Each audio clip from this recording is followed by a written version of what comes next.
Hello, welcome to the American Business Podcast. This is Kevin Deveji, your host. Thank you very much for joining us today. Today we'll talk about manufacturers, and today's number is 13 million.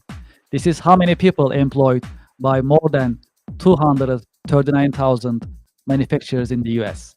Speaking of manufacturing, we have a great guest today, Chuck Weiss with us, and we'll talk about manufacturing in the US, and we'll talk about ERP industry and other popular subjects. Let's welcome Chuck to our virtual stage. Hello, Chuck. Welcome to the podcast. Yes, good to see you. Good morning, Kevin. Good to see you too. Yes, rather good afternoon, rather. Yes, thank you very much. I appreciate it. Yes, how is your week going so far? You know, it's been a good week. I think we live here in the Northeast, so I could use a little reprieve in the weather, but I think we're not going to have our traditional sunny, happy Memorial Day weekend this weekend. Yes, that's how it looks like it. That's true. Hopefully next week How will about be you, better. Kevin? Yes, my week is going good so far.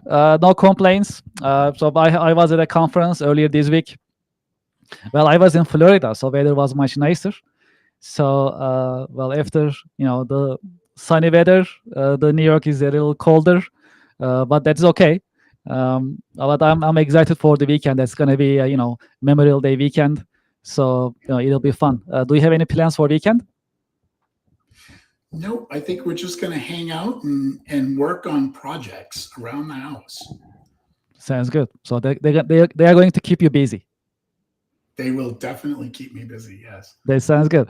Well, today we'll talk about different subjects, you and I, about manufacturing, about ERPs, about technology in general. So I'm really excited. And again, thank you so much for being with us today. For our audience, pleasure is all mine. Thank you. So for our audience and for our listeners to know more about you, would you please introduce yourself and your company?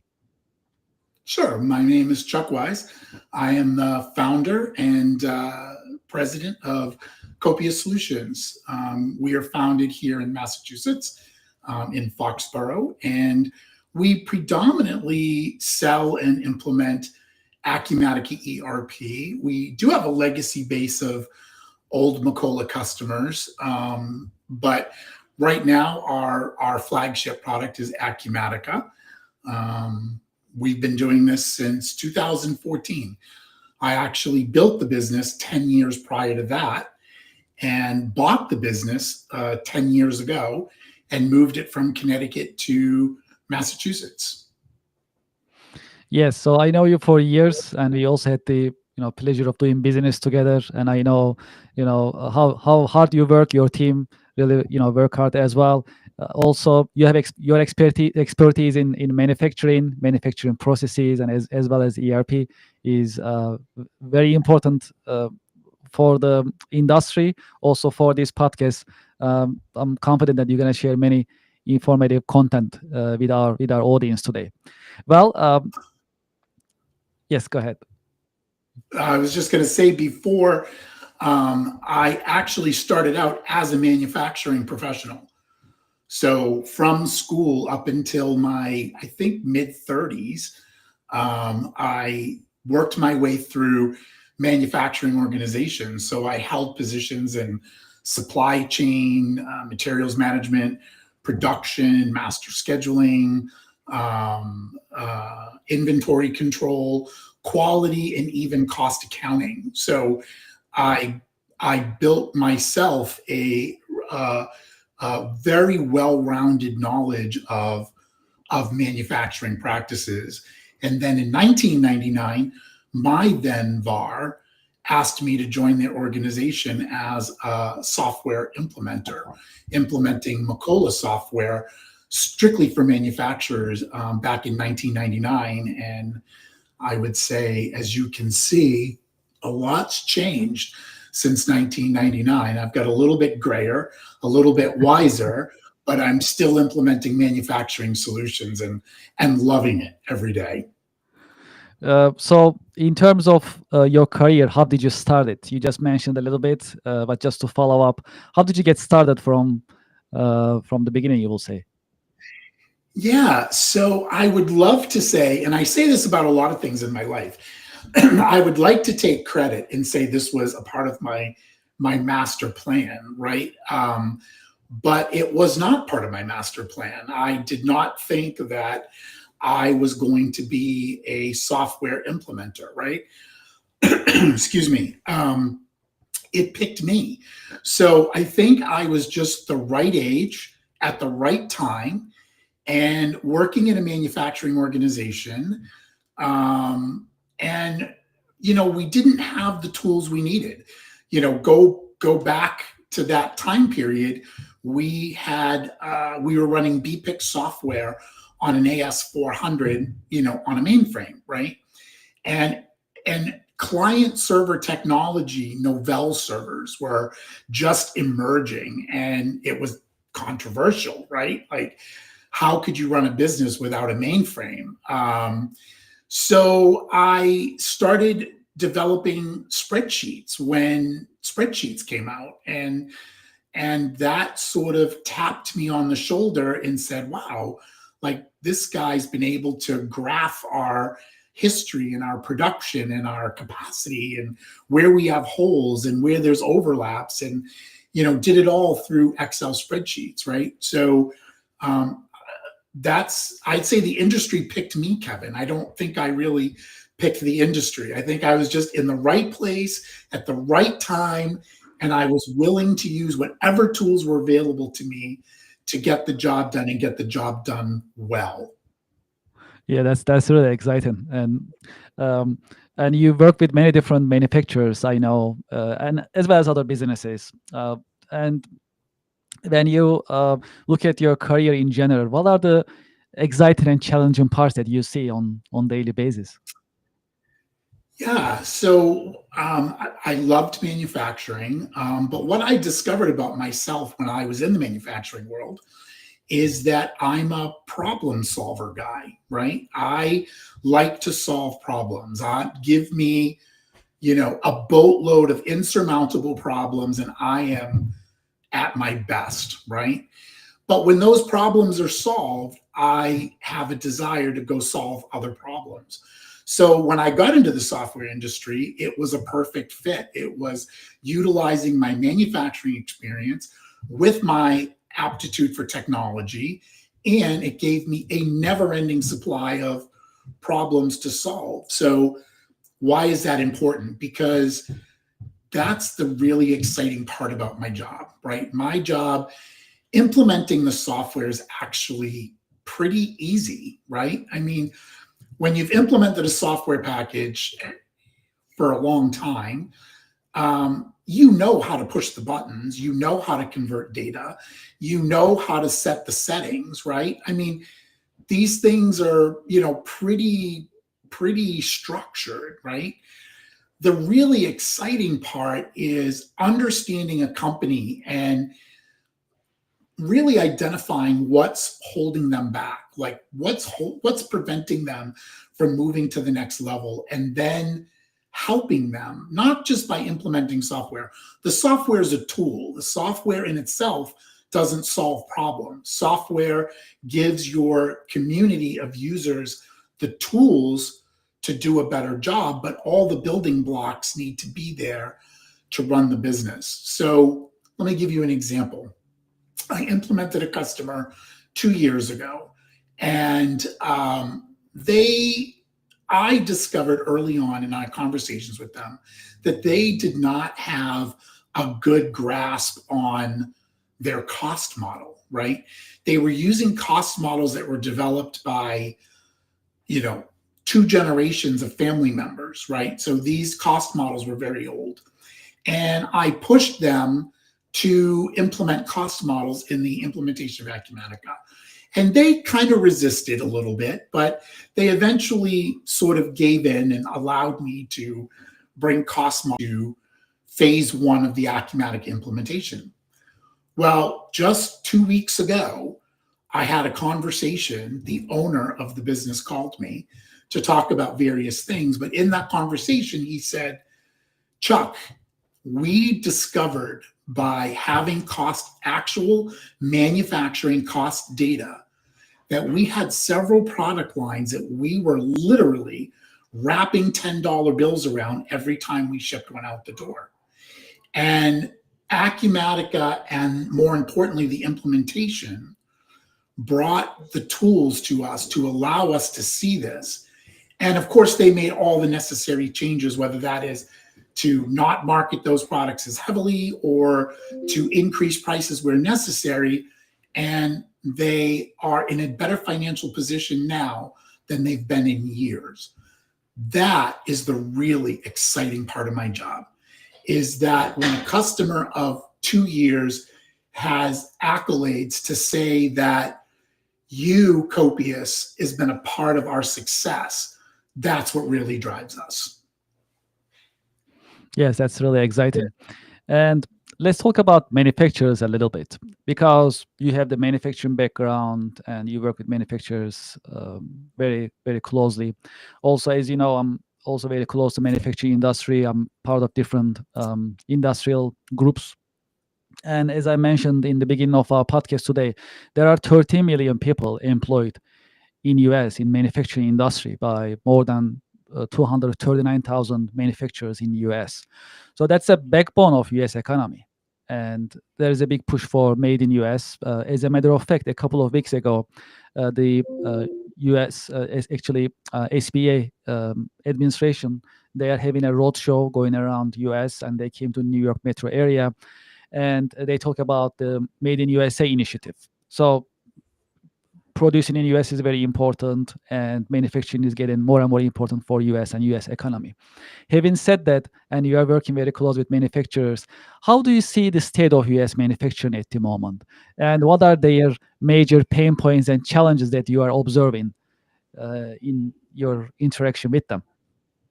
Yeah, sure. I mean, that's a great question, and it's an interesting time for sure, right? Um, we're coming off of an election year, right? So election years are always disruptive. It doesn't matter which side of the fence you're on; they're disruptive, and people hold off on spending. They hold off on investments and assets, usually until the election's over.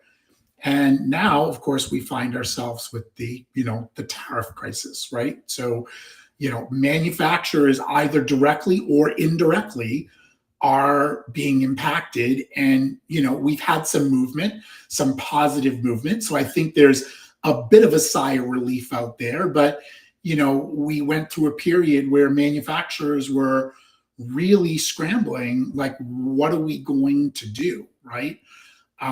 We were called to jump into action to enhance software that we currently, Acumatica software, to help companies to understand their tariffs, manage their tariffs, and understand how it affects the pricing model without necessarily overinflating the actual cost of materials, labor, and overhead that they consume. So yeah, so it's an interesting time. I mean, I do feel like we're getting relief there. But I think when we talk about manufacturers, I think my expertise in particular, I think I need to qualify that, right? So our sweet spot is kind of small manufacturing, like mom and pop, sort of $5 million a year manufacturers up through 65, $70 million a year manufacturers, right? Certainly we have manufacturers that are 100 million, 150 million, 200 million, but the bulk of the services that we provide are to the small and medium manufacturing world. So my purview of that is really targeted towards that sector of the manufacturing world, right? So having said that, what are we dealing with? We're dealing with a lot of privately held companies. So we're dealing with companies that are run by a son or a daughter or several sons and daughters that are inheriting the company from mom or mom and dad, that inherited it from their mom and dad, from the grandparents, and so on and so forth, right? Those companies all suffer from very similar types of things, right? They don't fully understand, I think, sometimes that they're in a global market. Whether they perceive themselves that way or not, they are, right? And when you're in a global market, you need better controls. You need to be able to produce high quality products with quick turnaround times without breaking the bank. I mean, we all know manufacturing, right? It would be great. Manufacturers could build anything if you let them have a never ending sea of inventory, right? So if we just keep buying inventory and put it on the shelf, we can pretty much build anything. But that's not reality. Cash is always king in every company, right? So it's finding that balance and being able to control the supply chain, have reduced lead times, or at least competitive lead times, competitive prices, and understanding your market. And companies today do a great job in this sector, but they do it usually through a hodgepodge of software applications where CRM isn't connected to ERP, and they have a different fixed assets program, and their CRM program.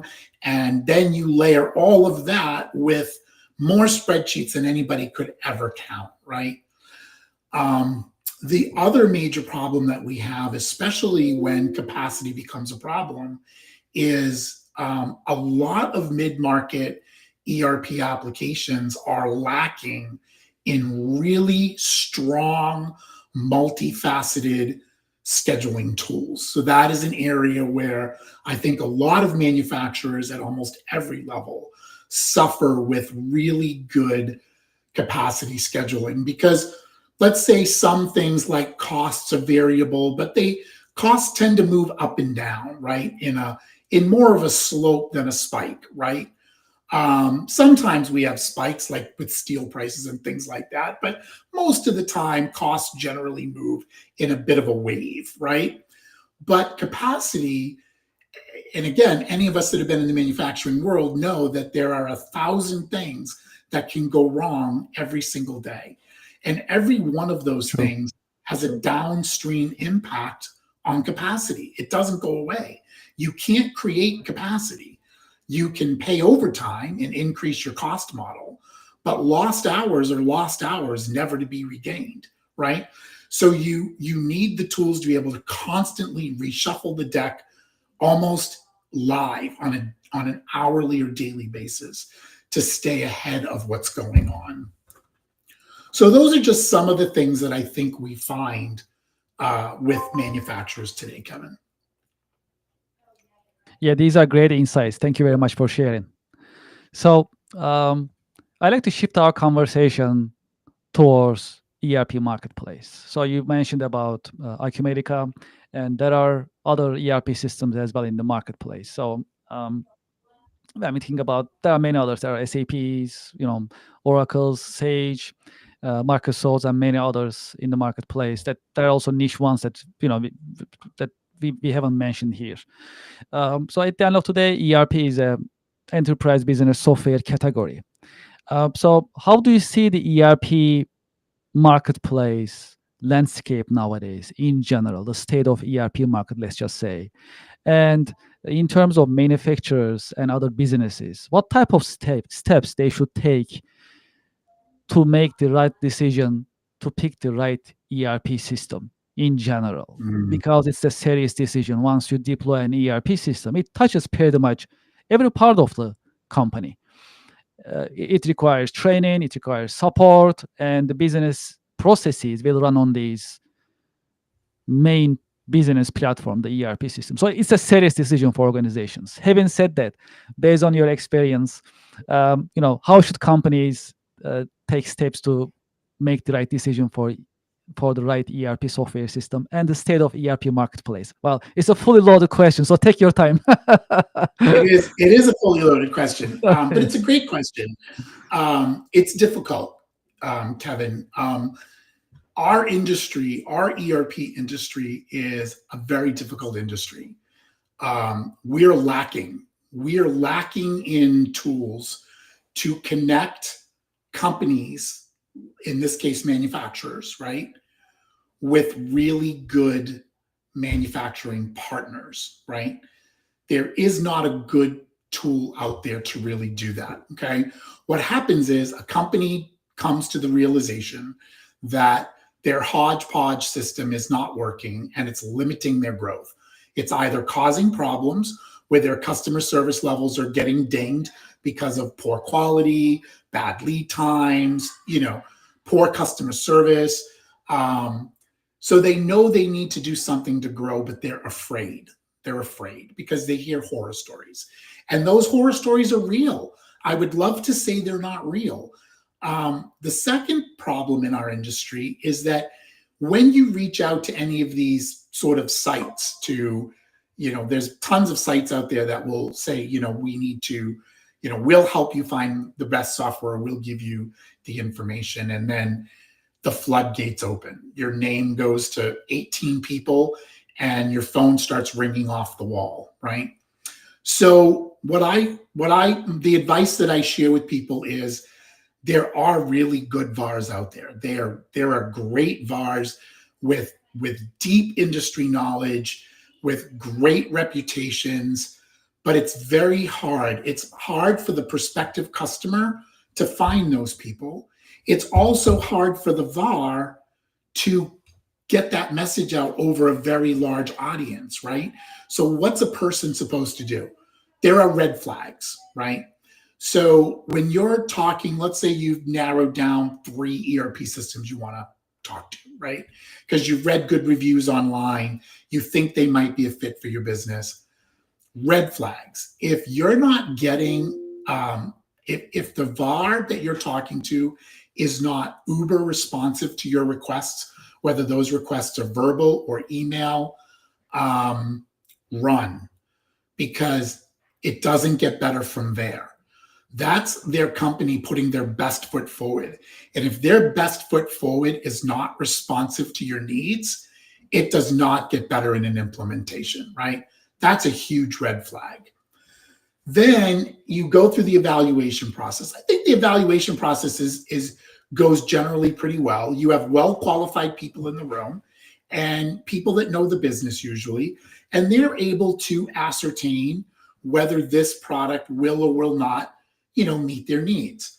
The question is this the right company? Is it the right VAR? Am I going to get everything that I need from this person, right? So then you get to references, right? Well, if you ask me, references are a waste of time because everybody's going to give you their 3 best references. Nobody's going to give you a bad reference, right? How do those reference calls go? They always go the same way. And every VAR in the room tells you they're the best. Their software is the best. They're the best. Everything's the best. And it's tough. I mean, it's really tough. So I say to prospective customers, ask different questions. Ask the VAR, well, where are you in the stack of VARs? Are you top 5? Are you top 10? Have you won any awards? What awards have you won, right? So this year, Copious won the Acumatica Customer Success Award for 2025. That's huge. Congratulations. Thank you so much. That's based on how our customers rated our service, right? So we're number 1. That's incredible. I told my entire team, we were honored just to find out we were one of the 3 nominated VARs. To have won was beyond anything. So if you're dealing with a VAR who's really, truly delivering those high quality services and touch points and is making customers that they're going to have for 5 years, 10 years, 15 years, 20 years, there are things to prove they're doing it. There's awards, there's accolades, there's standings. So dig a little bit deeper. Don't just go for references because you're going to get 3 good references. Ask the VAR pointed questions about how long have you been a VAR? How long have you had this product? How many people do you have certified? How do you keep up with certifications? How do you handle support? How do we get in touch with you? What's an expected response time? What if there's an emergency? These are questions that I'm almost never asked in a sales cycle, Kevin. And these are the things that customers should be asking. Because honestly, today with the internet and AI coming into our lives, you can do so much research on your own, right? My role has shifted dramatically over the last 5 to 10 years. So I hope that answered your question. Yes, absolutely.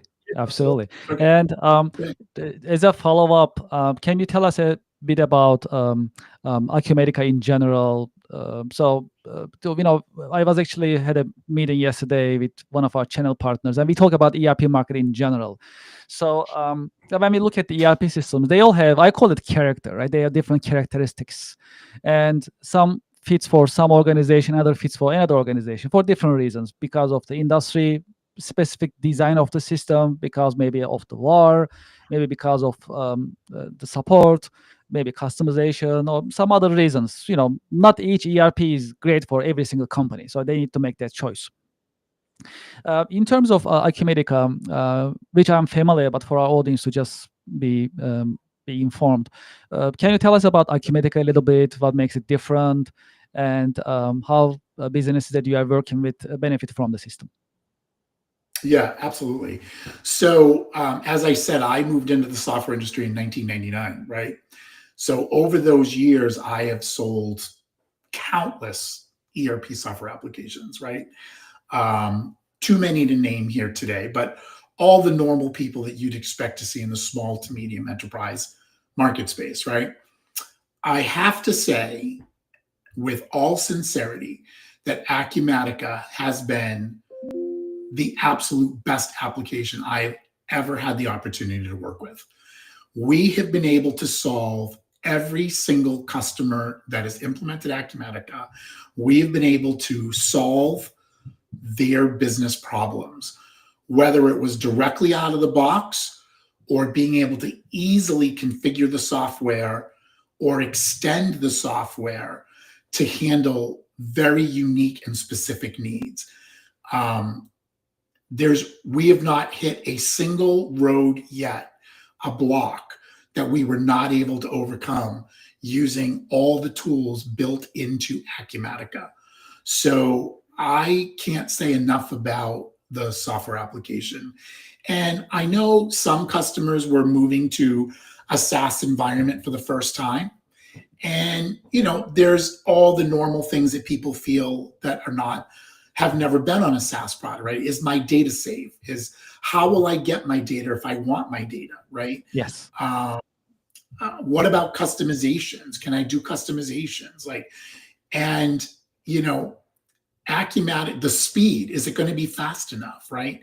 And Acumatica was built for the cloud. It was not an ERP application that was fat client server that's trying to be retrofitted to the cloud. It was built initially for the cloud. And all of those problems are solved. The customer's data is safe. The customer can have their data whenever they want. It's easy to customize and extend. There's no reason for a customer not to do one, if not both, of the major Acumatica upgrades a year, because it is such a non-event. There's no hidden costs. We've got to redo everything we just did. Acumatica gives you a free 90-day sandbox. You do your testing. We flip the switch on a Friday night. You're back to work Saturday morning like nothing ever happened, right? So they've really just nailed all of those components. And the speed is there, the mobile app is there, and then they layered on top of that a unique licensing model. So their licensing model is unlimited users. And we'll need a whole separate podcast to talk about my feelings on what unlimited users does for an organization. It puts your company, it can be the part two. Yeah, exactly. It'll have to be. We can talk about this for an hour, but it takes a company that has a few customer service people and maybe 10 people using the ERP application to the entire company using the ERP application, because there's no additional cost with Acumatica. Takes your company and puts your company on steroids. So Acumatica, I think, is positioned to be probably, it is one of the fastest growing ERP applications out there today. And I think they're going to be epic in their position in the marketplace. I like to shift our conversation towards AI a little bit.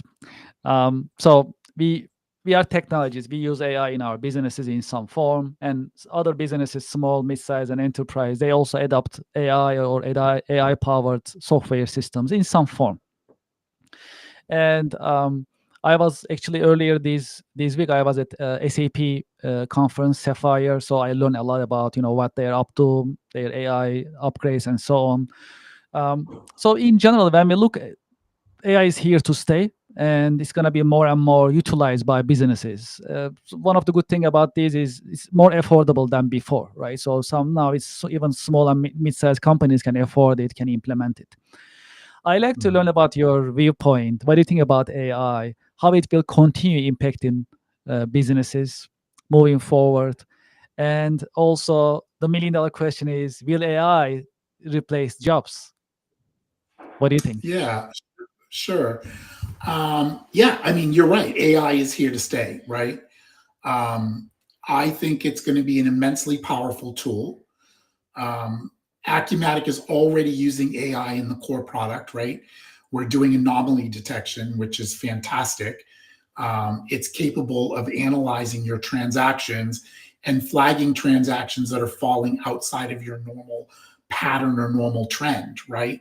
And alerting the appropriate people to, maybe you want to look at this, right?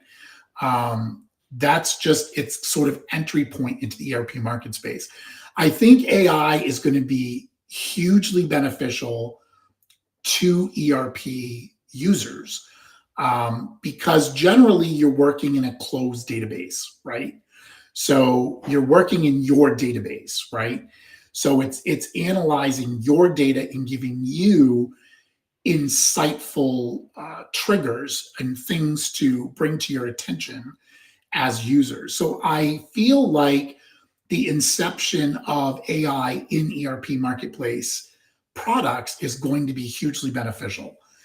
In the general sense, outside of the ERP marketplace, there are a lot of downsides to AI, right? And I think that we, as a community, we have to try to grow quickly because the technology has arrived before the cadence, right? So, now AI can, with just a short voicemail from me to you, Kevin, AI can copy my voice and you can have me say anything you want me to say, right? So with the introduction of AI, you can't now necessarily believe what you hear. You can't necessarily believe what you see.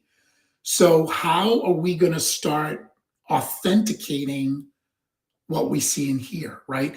And that's what I mean by, I think, the cadence of and the authority and the guidance around being able to tell the difference is dangerous in the civilian world.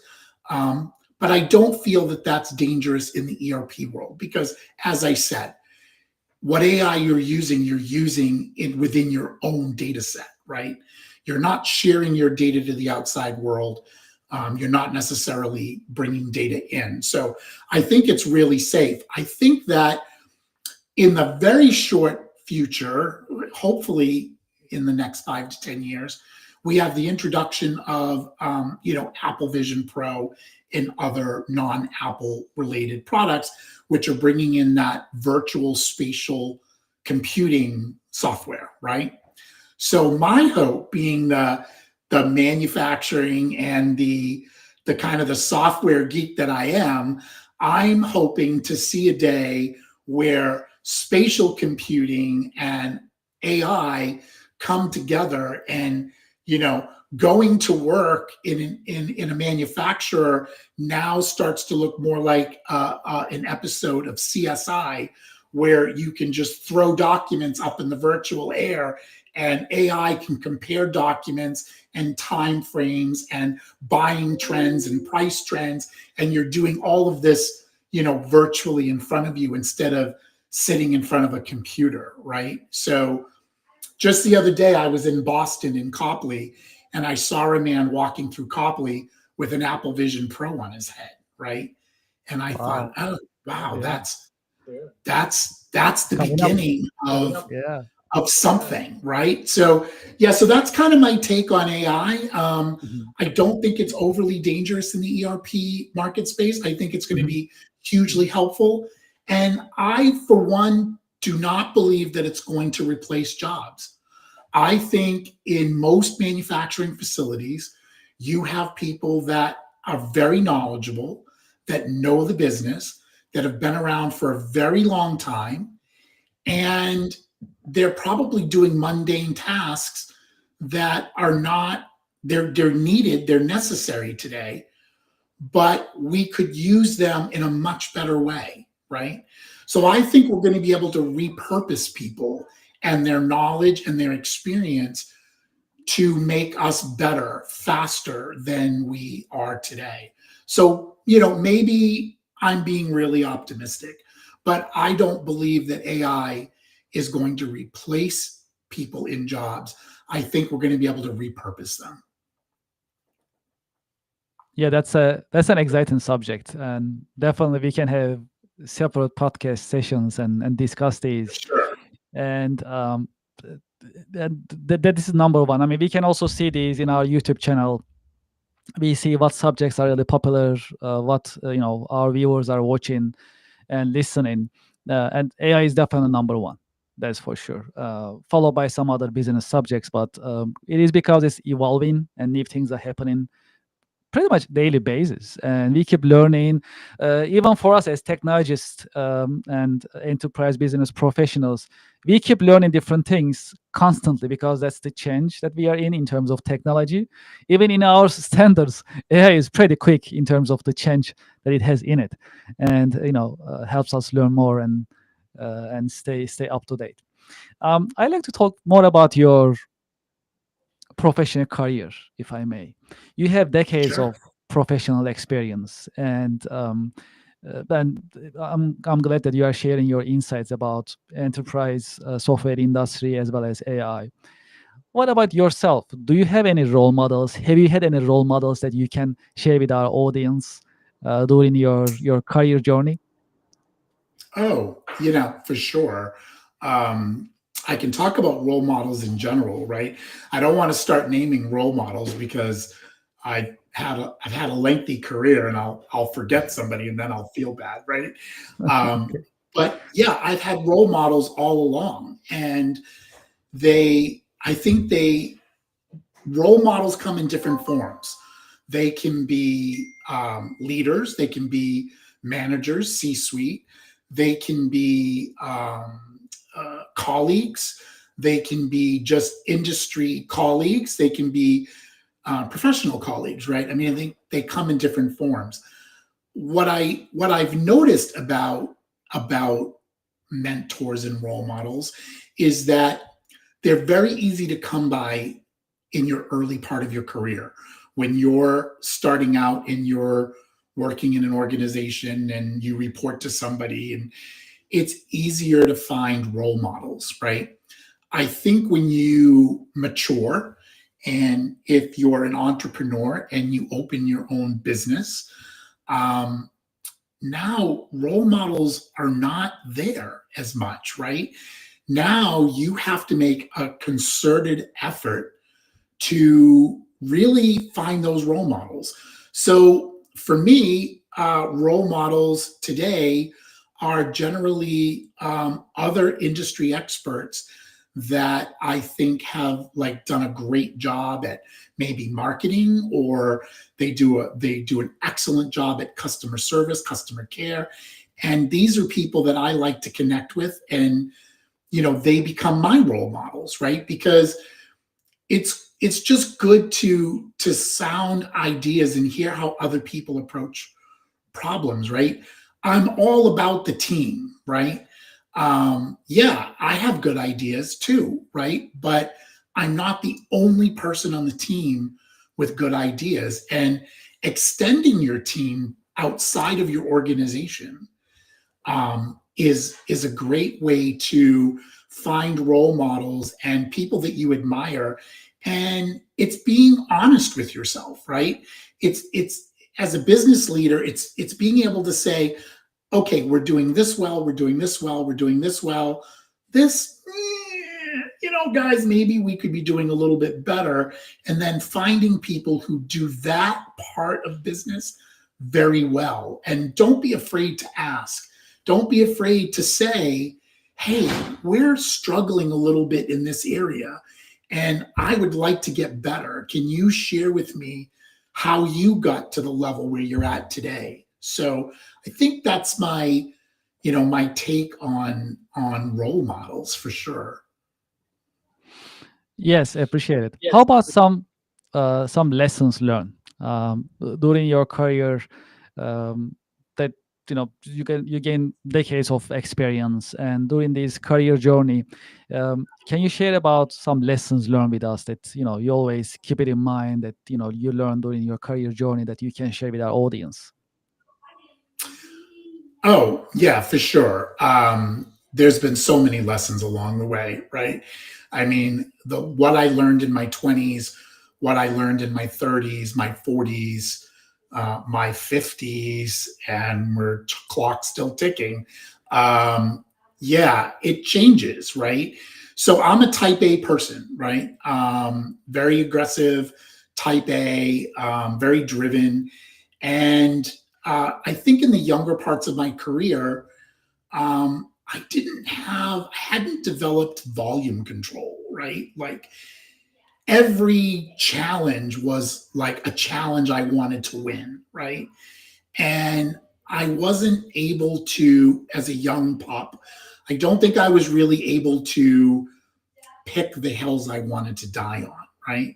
So I had mentors along the way that helped me see that you don't have to win every battle in business, right? Pick those battles.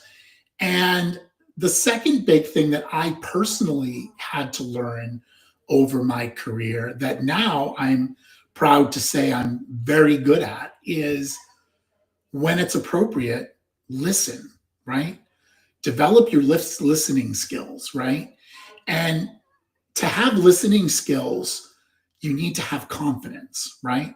Because if you don't have confidence, you keep trying to interject into conversations, because I think you're trying to prove something, right?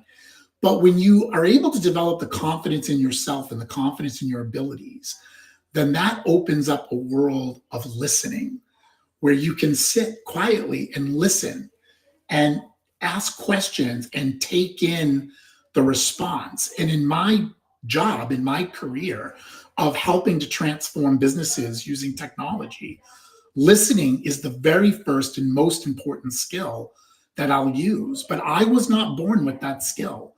I was not born with the knowledge of knowing which hills to die on, which having volume control. And so it's time, experience, and mentorship that has taught me all of those skills. Yes, how important, how critical. um, Chuck, what are the biggest passions and interests that you have outside of work?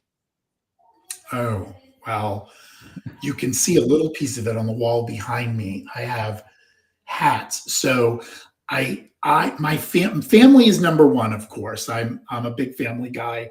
Love to Mhm. spend time with family and friends and experience life together, right? No matter what you do in the world, whatever you're trying to achieve for yourself. And achievement is not monetary. Achievement can be many, many things, but whatever your achievement is, if you can't share it with people in your life, what is the point, right? You want to be able to share everything with the people in your life. So family's number one, but my family will tell you that I have an accessories problem. So it's hats, it's sunglasses, it's shoes, it's wallets, it's watches, it's cars. I collect classic cars. That's a big passion of mine. And as of late, over the last year, I'm working on my private pilot's license. So I'm on my way to being a pilot. So that's Exciting. huge passion of mine later in life, right? I mean, when I tell people, they're like, why? Why? Why do you want to fly a plane? And I'm like, Why well, I not? love cars, I love motorcycles. I basically love anything with an engine, right?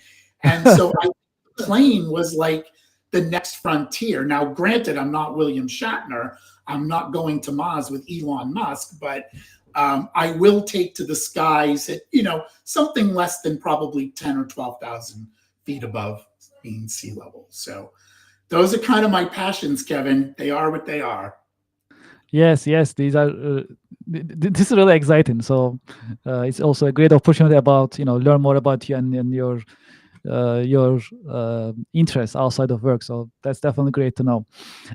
So as you know, one of our important missions in the American Business Podcast is to share informative content, education content with uh, current and next generation business professionals and workforce. So this is my final question in this podcast episode. Do you have any career advice for the next generation as well as current generation? Of course, for those who like to be getting into the enterprise software industry as a career path. Yeah, I do actually. People ask me this all the time, actually. Actually, we had a young gentleman at the house this morning, and he said, "What do you do?" And I said, "Well, I guess I do software." Yeah, it is an interesting field. It's a great field. It's a rewarding field, for sure. And I may be a little bit sort of prejudiced because of how I started. But I feel strongly that if you want to be in this industry, go out there and work for the companies that are going to use your software. Learn as much as you can. Learn what it means to be a materials manager or in supply chain. Learn what happens when you've made a mistake or you didn't have the right tools and you didn't order something, and now your company's lead time went from 4 weeks to 20 weeks and lost sales and lost revenue. Like, a lot of people don't realize that a single mistake can have catastrophic effects on a business, right? So understand cost accounting, understand materials management, understand what it takes to maintain 98 or 99% inventory record accuracy, right? Understand what it's like to be in customer service and deal with customers and get pricing and be responsive. And I think the more you understand about business itself, if you can understand business, truly understand business, and then bring that into the ERP marketplace, there's no end to your career. There's absolutely no ceiling for you in this industry, right? It is much harder for people that join the industry. You can learn software and you can learn how to configure, but it's much harder for you to be part of the conversation, the development conversation, the growth conversation, if you don't have experience to draw from. So before you run off and become an ERP professional, start in a company that is going to give you that knowledge. And I think it's okay for young people to say, hey, I want to be an ERP software professional, but I'd like to come work for you, Ace Manufacturing Software. And I would like to learn cost accounting and supply chain and quality and all of these things. And it would be great if manufacturers put together a program for young people to go through this and develop that skill set, and then they can take that into the next phase of their career. So I think that would be my advice for people looking to get into the ERP marketplace. Yeah, truly appreciate it. Yes, actually, in previous episodes, we also talk about internships and apprenticeship programs and getting into businesses as an intern and get to know the business, the industry, as well as their challenges and pain points and weakness and experience, I mean, firsthand and learn about it. So, internships, what do you think about internship programs in general? Yeah, I think they're great. I mean, I think internships benefit both the company and they benefit the individual, right? I mean, especially young professionals, right? I think they have a lot to learn. I mean, they have a lot to learn about business. And as I said, I was very honest myself about when I was a young pup. I didn't have all the skills that I have today, right? So internships allow young people to have those first role models, right? Unfortunately, you need to get into a good company where there's good role models, because I've also seen professionals that have gotten into companies where there's bad role models, and bad role models perpetuate themselves into more bad role models, right? So True. be make sure you feel really good about your role models, because bad ones can do a lot of damage to your career. Yeah, that's a great point. Well, Chuck, before we end our session, if our audience, if they like to contact you, what is the best way to get in touch with you? So certainly you can reach us on our website at copiousERP.com. But my email address is cwise, W-I-S-E, at copiousERP.com. And I'm happy to chat with anybody if there's any follow-on questions or comments. But thank you, Kevin. I mean, Of course. this was a great conversation. Well, that's actually my pleasure. I've been actually, planning for this episode for a while. So finally, we set the times together, and we made it happen. I'd like to thank you for being with us in your busy schedule, and thank you for sharing your insights. Hopefully, we can also have part two together in coming months. So looking forward to it. Absolutely. Well, thank you, Kevin. Thank you for inviting us to be a part of your podcast. I really appreciate it. Thank you very much. And we passed more than 26,000 um, subscriber number actually earlier this week. So we are growing Congratulations. fast. Yeah, thank you very much. I appreciate it. So we are very motivated. Our audience, our subscribers, they are supporting us. We also have sponsors supporting our YouTube channel as well as other channels for our podcast. So looks like we are on the right track, and we'll keep streaming every Friday for the American Business Podcast with informative and educational content. Also, I'd like to congratulate you with the award from Acumatica. Uh, Oh, thank you. yeah, well deserved. I know you, I know your company, your team. So I'm not surprised, and I'm very happy that you got that award. It's well deserved. Congratulations. Thank you so much. It means a lot to us. Of course. Chuck, thank you so much. I wish you a great Memorial Day weekend. You too, Kevin. Thank you Stay very much. dry.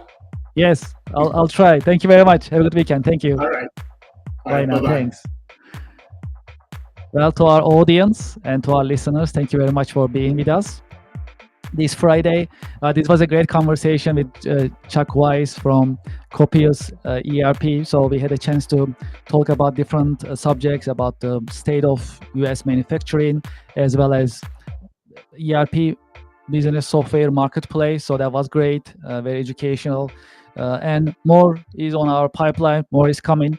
As I mentioned earlier, right now we have more than 26,000 YouTube subscribers on YouTube. If you haven't done so, please go to our YouTube channel and subscribe, like, and be part of our business community. This is a growing business community. Some of you watched today, earlier this morning, we started the Connection America exclusive business networking event. So limited number of professionals join the American Business Podcast. They introduce their businesses. They tell us about the updates. Also, they share their insights So the Connection America just started. So if you are a business owner, business professional who like to be a part of this business networking event, you can also send us an email, americanbusinesspodcast@gmail.com, so you can join us. Do you have an idea? Would you like us to cover a subject in the American Business Podcast episodes? You can send us an email. If you like to be a guest, if you know someone who like to be a guest in our podcast episodes, you can send us an email, americanbusinesspodcast@gmail.com. Also, for what is coming in our business podcast, the schedule for the podcast episodes, you can see it on our website. Official website is americanpodcast.tv. You can visit, you can learn more about our business podcast and podcast episodes. Also, you can see the schedule. We update it every week. What is coming, who's going to be our guest, so you can see the program as well. And we always appreciate our sponsors. They are listed on our YouTube channel. Also, we have a new sponsor, IP Vanish VPN. So they join us as one of our sponsors. We are honored. If you visit their link, the affiliate link, and follow their site and learn about their company, that'd be great. IP Vanish also, I use it myself, and that's really robust VPN system that you can trust and use comfortably. That's why I'm very confident to share and promote the IP Vanish on our business podcast as well. Well, I'd like to thank you for your time and thank you for your interest. Looking forward to having you in our coming American Business Podcast episodes. Thank you very much and have a great, memorable